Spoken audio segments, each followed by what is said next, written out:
One of these days I'm going to come up with a new introduction because it just seems repetitive. But anyway, hey everybody, Barry with Christenson Transportation. Today I wanted to talk a little bit about winter stuff.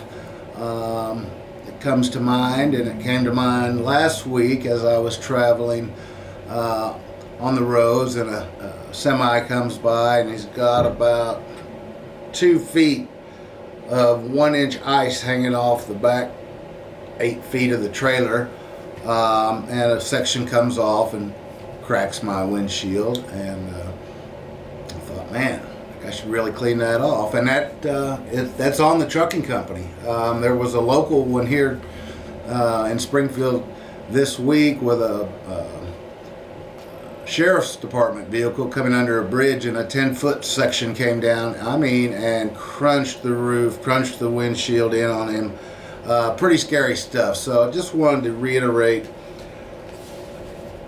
it's our duty to keep, if it's on our vehicle, you know, people call me all the time and say, hey, I was driving behind your truck and it threw a rock up. Well, I'm not responsible for the roadway. I'm responsible for stuff that comes off my vehicle.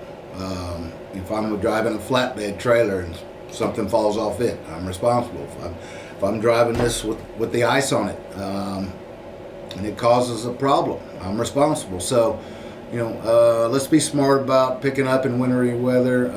We can go get a trailer wash. There's ways to get it off, to get it clean, so that we're not a hazard going down the road. I've yet to be reimbursed by the company that dropped it on me, but it ain't over till it's over.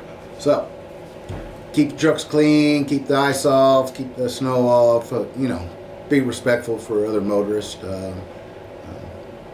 Do unto others as you would have them do unto you, is what my mother used to tell me a lot. So thanks for watching these videos at Christenson Transportation, where the trucker's truck and safety takes priority.